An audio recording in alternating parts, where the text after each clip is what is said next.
بسم اللہ الرحمن الرحیم۔ اوپر جو عربی میں انٹرویو شیئر کیا گیا ہے یہ طارق السویدان کا ہے۔ شیخ طارق السویدان یہ کویت کے عالم ہیں۔ ان سے سلفیت کے بارے میں سوال کیا گیا ہے۔ سلفیت جو امت مسلمہ میں انتشار اور افتراق کا سبب ہے، خود کو حق پر سمجھتے ہیں اور باقی پوری امت مسلمہ کو گمراہ قرار دیتے ہیں، تو سلفیت پر انہوں نے اپنے درد اور غم کا اظہار کیا ہے۔ چنانچہ ان سے جب سلفیت کے بارے میں پوچھا گیا تو جواب دیتے ہوئے انہوں نے کہا کہ سلفیت یہ لفظ لیا گیا ہے سلف سے، اور سلف کا مطلب یہ ہوتا ہے کہ وہ لوگ جو گزر چکے ہیں، چنانچہ وہ لوگ جو ہمارے بعد آئیں گے ان کی طرف نسبت کرتے ہوئے ہم بھی سلف ہیں۔ آگے وہ کہتے ہیں کہ جب یہ تعریف سلفیوں کے سامنے کی جاتی ہے تو سلفی کہتے ہیں کہ نہیں، ہمارا مطلب یہ نہیں ہے، ہماری مراد یہ نہیں ہے، بلکہ سلفیت سے ہماری مراد یہ ہے کہ وہ زمانہ جس کی خیر کی گواہی نبی اکرم صلی اللہ علیہ وسلم نے دی ہے، اس زمانے کی اتباع اور پیروی کرنا، جس کے بارے میں نبی اکرم صلی اللہ علیہ وسلم نے فرمایا کہ خیر القرون قرنی ثم الذین یلونہم ثم الذین یلونہم، کہ سب سے بہترین میرا زمانہ ہے، پھر اس کے بعد کا زمانہ، پھر اس کے بعد کا زمانہ۔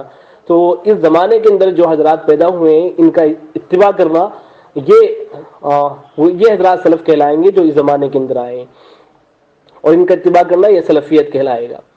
تو آگے طارق السویدان صاحب کہتے ہیں کہ تو پھر علامہ ابن تیمیہ رحمۃ اللہ علیہ وہ تو سلف میں سے نہیں ہونے چاہیے، ان کی اتباع کرنا یہ تو سلفیت نہیں کہلایا جانا چاہیے، اس لیے کہ وہ تو خیر القرون میں نہیں تھے۔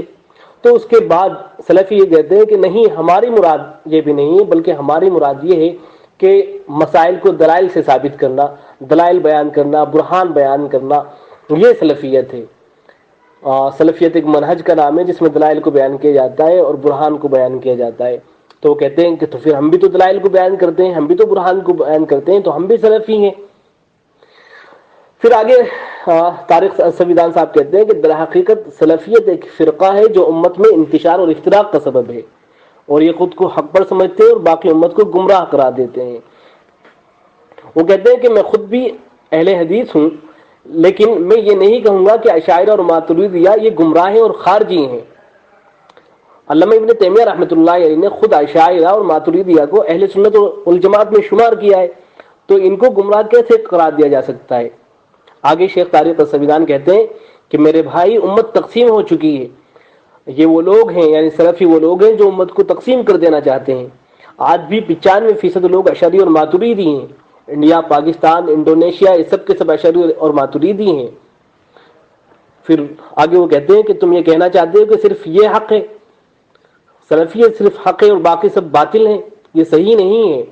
وہ کہتے ہیں کہ میرے نزدیک تمام اہل سنت اہل حق میں سے ہیں، ان کے درمیان نقطہ نظر کا اختلاف ہے، اس اختلاف کو ہم گمراہی نہیں کہہ سکتے ہیں۔ اور آخر میں وہ خلاصے کے طور پر یہ کہتے ہیں کہ سلفیت آج ایک کسی منہج کا نام نہیں ہے، بلکہ دوسروں پر طعن و تشنیع کرنے کا نام ہے۔ سلفیت ایک ایسا فرقہ ہے جو امت میں پھوٹ ڈال دینا چاہتا ہے، امت کو بانٹ دینا چاہتا ہے۔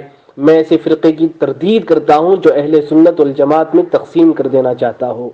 یہ مختصراً میں نے جو مفہوم ہے اس انٹرویو کا، اس کو میں نے بیان کیا ہے۔